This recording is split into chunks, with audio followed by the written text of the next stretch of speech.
가족 아니시면 뒤로 물러나세요. 군병원 영안실 복도에 선 여군 하사가 차갑게 말했다. 흰색 플라스틱 의자들이 길게 놓여 있고 창밖으로는 늦가을. 비가 부드럽게 떨어졌다. 김순자는 젖은 손가락으로 문자 하나를 다시 열어보았다. 국방부 통보 아드님이 금일 9시 40분 훈련 중 사고로. 글자가 흐릿해졌다.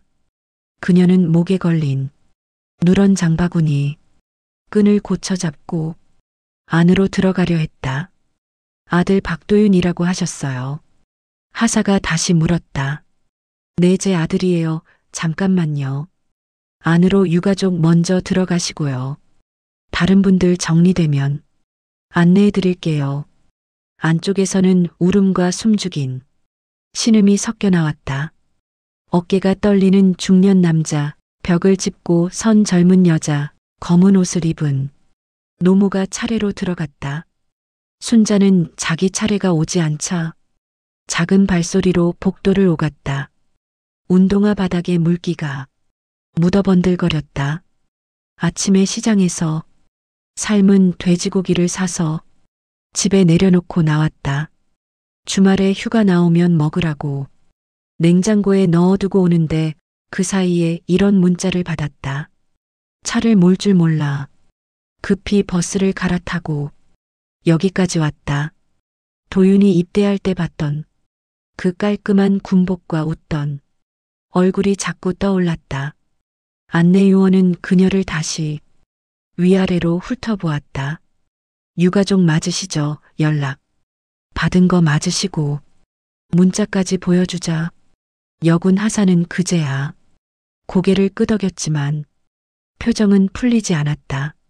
아내는 지금 다른 유가족분 계셔서요. 기다리세요. 복도 끝 자동 판매기역 의자에 앉아있던 남자가 순자를 힐끔거렸다. 넋이 나간 얼굴, 손에 핸드폰을 꽉 쥔 채였다. 누군가가 중얼거렸다. 젊은 애가 무슨 훈련을 그렇게 시켜. 순자는 그 말에 고개를 번쩍 들었다. 영안실 문 위에 빨간 불이 켜졌다 꺼졌다. 문이 열릴 때마다 차가운 냉기가 복도로 밀려나왔다. 내 아들이 맞나? 내 아들이 맞으면 나는 지금부터 어떻게 살지? 그녀는 가슴께에 손을 얹고 서 있었다. 안으로 들어가라는 말이 오지 않았다. 영안실 옆 작은 상담실로 옮겨졌을 때 순자는 허리를 펴지 못했다. 좁은 방에 형광등이 하얗게 켜져 있었다. 반대편에는 중령 계급장을 단 장교와 행정병이 앉아 있었다. 장교는 서류철을 한 장씩 넘기며 눈을 내리지 않았다. 혹시 신분증 가지고 오셨습니까? 민증이요. 급하게 나오느라 주민번호는 외워요. 대충 적어도 될 일을 행정병은 또박또박 받아 적었다. 아드님 성함 확인 한번 하겠습니다. 박도윤. 행정병의 눈썹이 아주 조금 움직였다. 장교는 바로 서류를 덮지 않았다. 부대는 11사단 수색 중대 맞으십니까? 맞아요. 지난주에도 전화했었어요. 감기 들었다고. 현재까지 파악된 바로는 훈련 중 안전사고로 추정되고요. 정확한 사인은 부검 후에 나옵니다. 장교의 목소리는 사무적이었다. 순자는 책상 위 작은 액자에 담긴 군단 휘장을 보고만 있었다. 시신 보시기 전에 사망 확인서에 서명부터 해두셔야 합니다. 서명. 순자는 펜을 제대로 잡지 못했다. 장교는 펜 끝을 서류 위에 가져다 대며 조용히 말했다. 여기입니다. 바깥에서는 여전히 누구 울음소리가 들렸다. 남자 울음, 여자 울음, 어쩔 줄 몰라 하는 군인의 낮은 말소리. 순자는 그 틈에서 이상한 느낌을 받았다.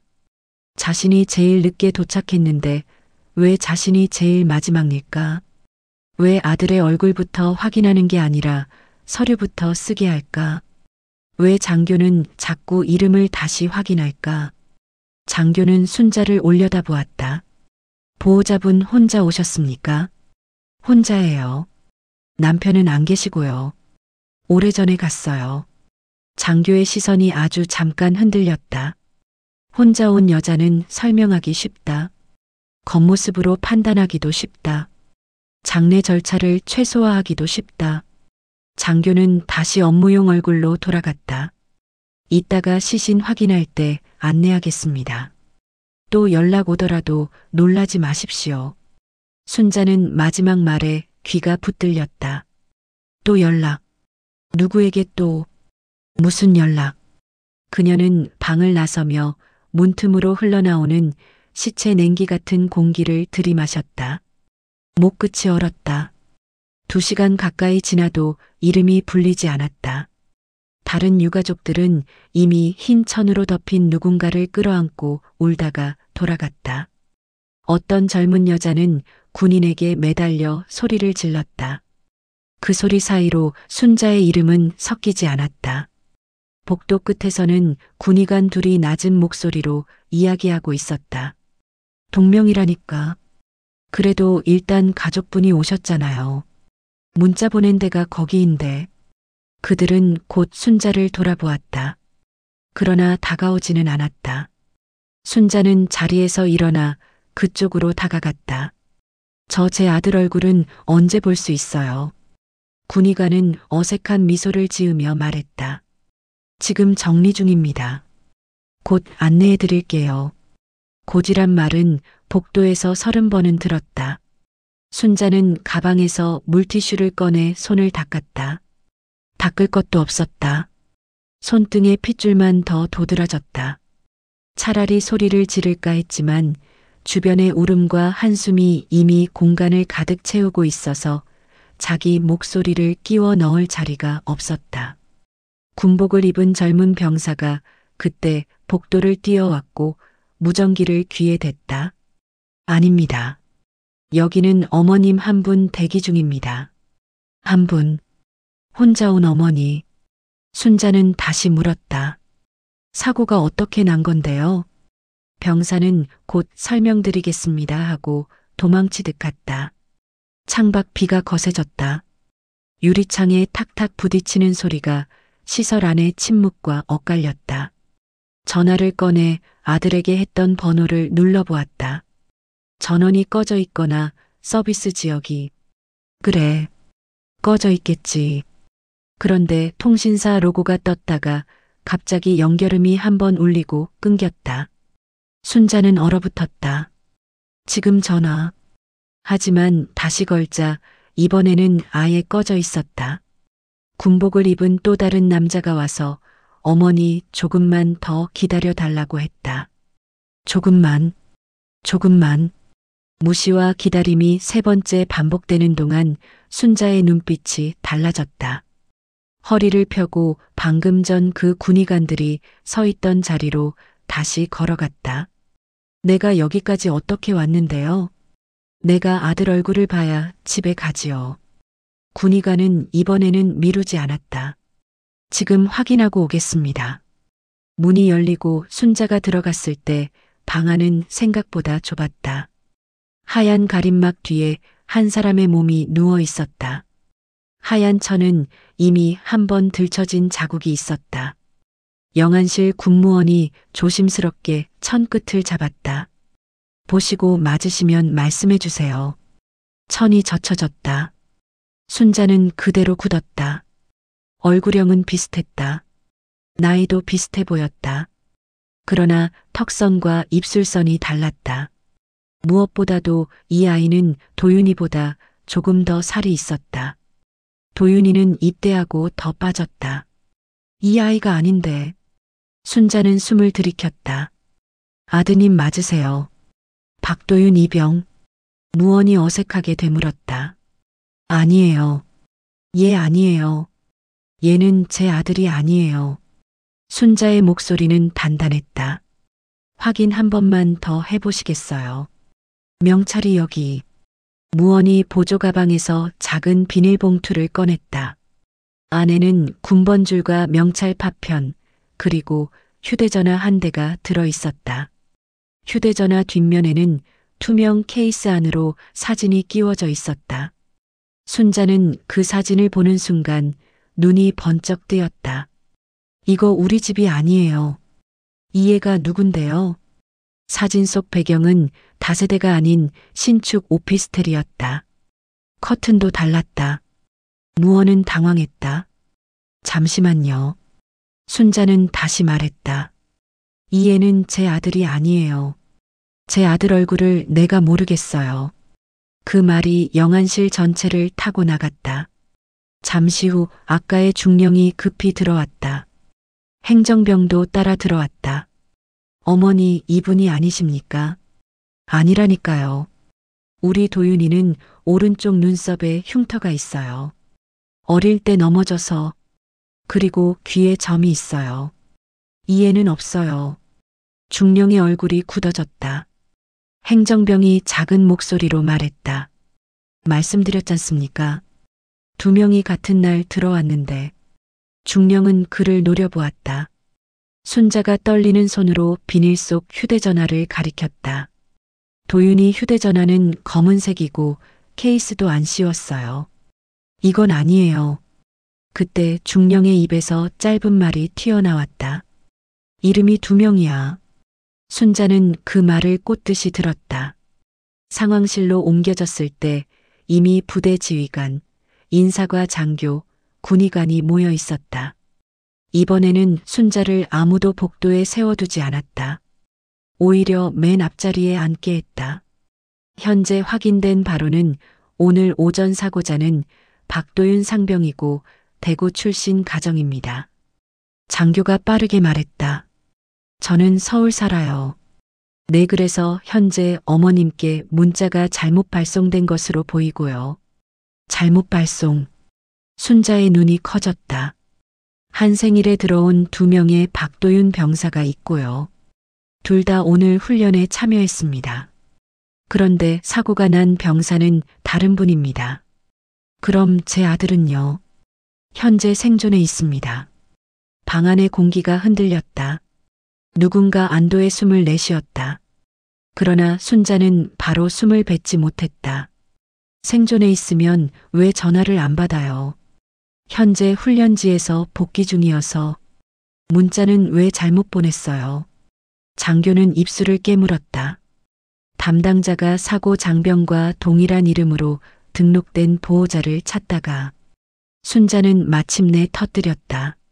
사람을 죽었다고 해놓고 잘못 보냈다고 하면 다 끝나는 거예요. 내가 여기까지 오면서 무슨 생각을 했는지 알아요. 기다리던 군인들의 자세가 약간 움찔했다. 저는 시장에서 장 봐서 냉장고에 넣고 나왔어요. 그 애가 이번 주에 온다 그래서. 그런데 오는 길에 그 문자를 받았어요.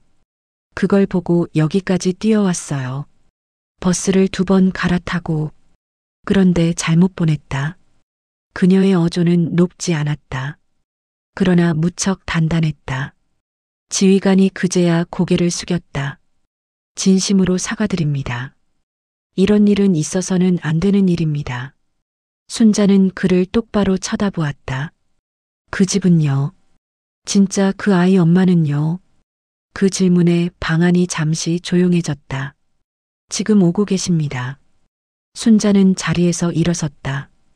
그 엄마보다 내가 먼저 울었어요. 그 엄마보다 먼저 가슴을 쳤어요. 그 엄마보다 먼저 자식이 죽었다는 말을 들었어요. 이게 잘못 보낸 문자 한 번으로 끝날 일인지 지금부터 생각하세요. 누구도 반박하지 못했다. 지휘관은 다시 한번 허리를 굽혔다. 그날 저녁 비가 그쳤다. 노을이 병원 창문을 붉게 물들였다.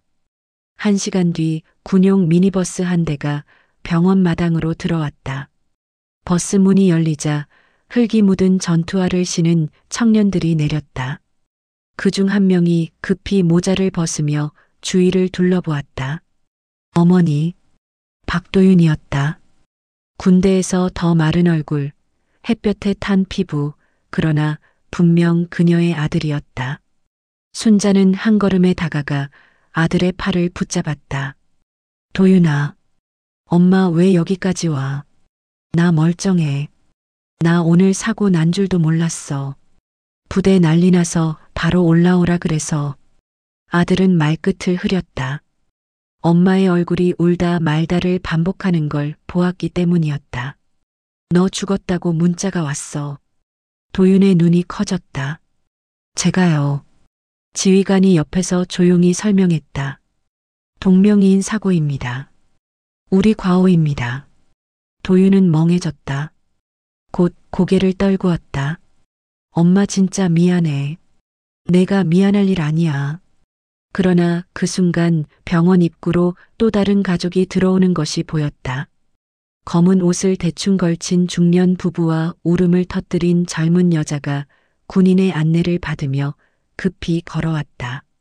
순자는 아들과 함께 그들을 바라보았다. 저분들이 진짜... 그래. 순자는 아들의 손을 놓았다. 우리는 살아있잖아. 도윤은 말이 없었다. 두 집의 시선이 병원 현관 앞에서 마주쳤다. 순자는 고개를 깊게 숙였다.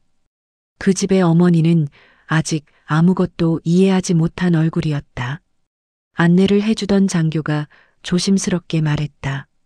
조금 전에 다른 분께 문자가 발송됐다가 그 엄마의 얼굴이 일그러졌다.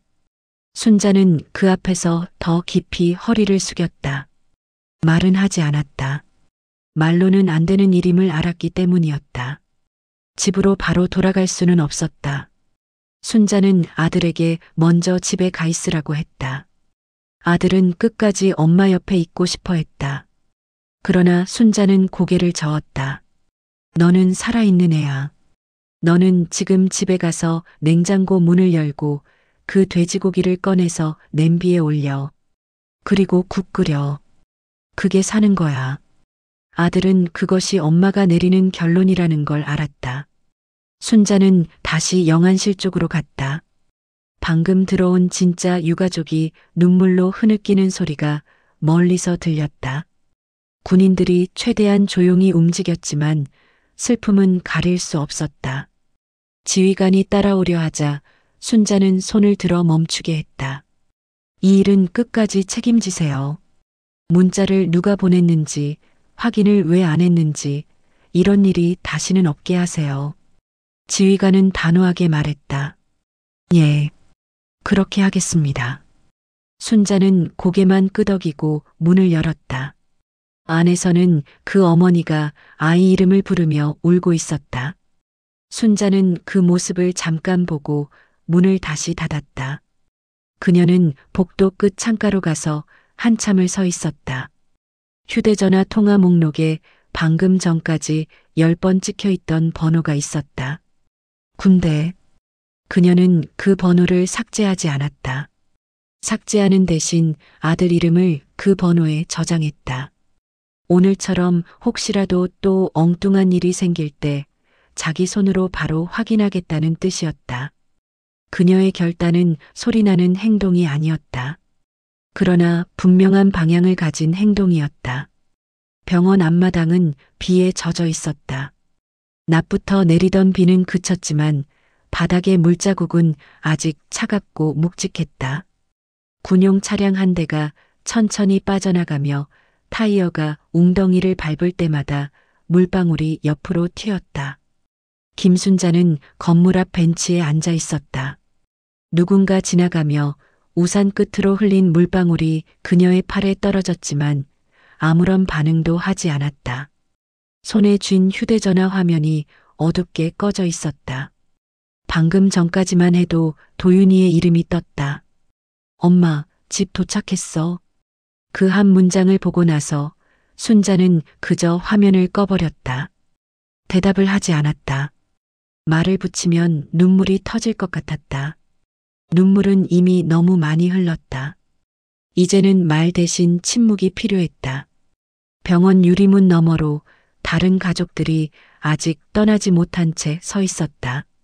검은 옷을 입은 중년 부부가 서로를 붙잡고 있고 그 옆에서 젊은 여자가 고개를 숙인 채 흐느꼈다. 순자는 그 모습을 멀리서 보고 있었다. 그 부부는 오늘 세상을 잃었다. 자식의 이름이 마지막으로 불린 그 순간 세상 모든 소리가 멈췄을 것이다. 순자는 그 가족의 얼굴을 똑바로 바라보지 못했다. 자신이 한때 그들과 같은 자리에 앉아 있었고 그보다 먼저 오열했다는 사실이 가슴을 죄었다. 잠시 전까지만 해도 세상은 순자의 손에서 모든 걸 빼앗아간 것 같았다. 전화 한 통, 문자 한 줄. 그 짧은 문장이 사람의 생을 뒤흔들 수 있다는 걸 처음 알았다. 그런데 이제는 세상이 빼앗은 것이 아니라 되돌려준 듯한 기분이 들었다. 그건 감사라기보다 죄책감에 가까웠다. 내 아들은 살았다. 그 사실이 기적처럼 느껴졌지만 동시에 누군가의 절망 위에 놓인 기적이었다. 순자는 가방을 옆으로 내려놓고 허리를 숙였다. 두 손을 무릎 위에 포개고 병원 현관을 향해 조용히 머리를 숙였다. 그 어떤 소리도 내지 않았다. 그녀의 머리카락 끝이 젖은 바닥을 스쳤다. 그저 그렇게 아주 조용히 세상에서 가장 깊은 인사를 올렸다. 바람이 불었다. 가로등 불빛이 젖은 콘크리트 위에 흔들렸다. 하얀 병원 벽이 빛을 받아 부드럽게 번들거렸다. 비는 그쳤지만 공기는 아직 눅눅했다.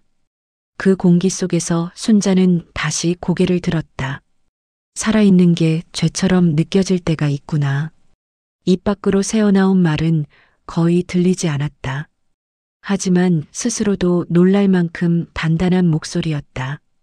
살아있다는 게 다행이 아니라 누군가를 대신해 살아야 하는 일이라면 그건 기쁨이 아니라 책임이었다. 순자는 천천히 일어섰다. 무릎이 저려 잠시 균형을 잃을 뻔했지만 곧바로 자세를 바로잡았다. 가방을 들어 어깨에 걸었다. 그 안에는 도윤이에게 주려고 아침에 사둔 돼지고기와 사과 한 봉지가 들어 있었다. 하루 종일 냉장고 안에 있다가 상하지 않았을까 걱정이 스쳤다. 그녀는 웃음인지 한숨인지 모를 숨을 내쉬었다. 그래, 집에 가야지. 그 말은 자신에게 하는 명령이었다. 병원 앞길을 따라 걷기 시작했다.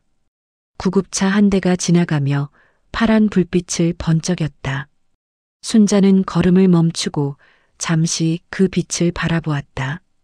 그 빛이 금세 멀어지고 나자 세상은 다시 고요해졌다. 하늘은 맑아지고 있었고 구름 틈으로 별 하나가 희미하게 나타났다. 비에 씻긴 도시의 냄새가 코끝에 닿았다. 철 냄새, 흙 냄새, 그리고 소독약 냄새가 섞여 있었다. 버스 정류장에는 아무도 없었다. 순자는 벤치에 다시 앉았다. 손바닥을 펼쳐보니 오전에 병원에서 받았던 종이 영수증이 구겨져 있었다. 유가족 확인 서류 발급. 그 문구를 보고 피식 웃었다. 유가족이 아닌데 유가족으로 불렸다가 살아있는 아들의 엄마로 돌아온 하루였다. 그 하루는 너무 길었고 한 생애만큼 무거웠다. 버스가 도착했다. 기사와 눈이 마주쳤다. 타실 거예요? 순자는 고개를 천천히 끄덕였다. 창가 자리에 앉자마자 휴대전화를 다시 켰다. 메시지 창에 도윤의 이름이 떠 있었다. 엄마, 냉장고에 있던 거 끓였어. 내일 같이 먹자. 순자는 손가락을 올렸다가 내렸다. 그래, 내일 같이 먹자. 그 문장을 쓰다가 멈췄다. 대신 잘 자라라고만 적었다. 보내지 않고 휴대전화를 무릎 위에 내려놓았다.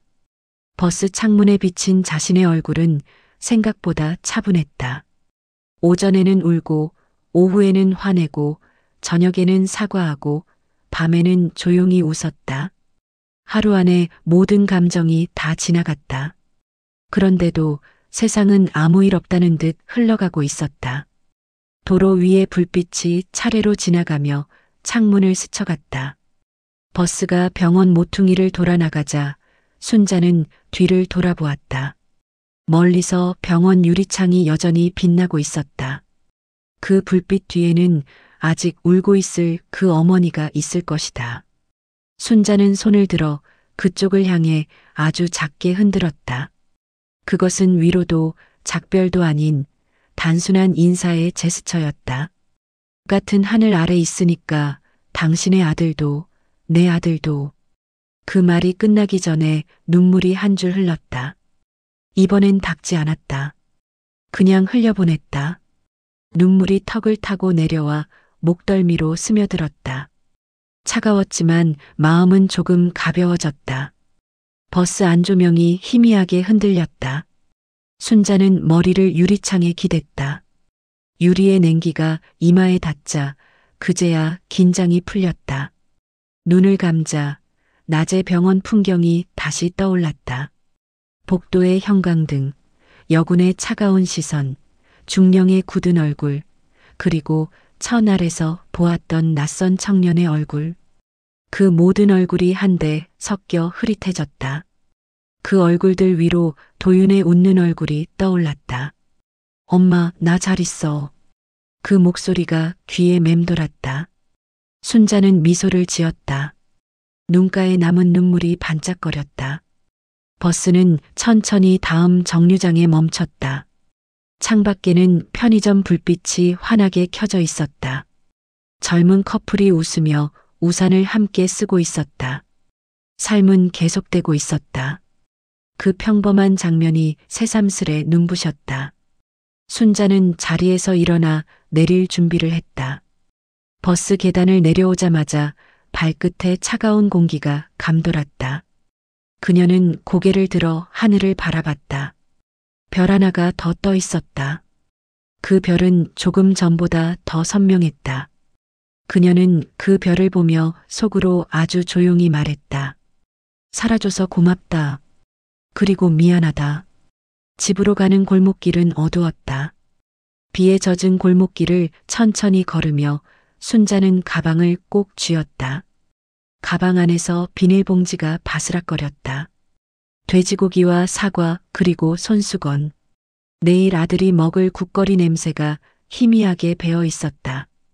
그 냄새가 낯설게 따뜻했다. 문 앞에 서자 집안에서 불빛이 새어나왔다. 도윤이의 그림자가 움직였다. 그녀는 문을 열지 않고 잠시 그 불빛을 바라봤다. 그저 지금 이 순간이 살아있다는 증거 같아서. 순자는 마지막으로 하늘을 한번 올려다보았다.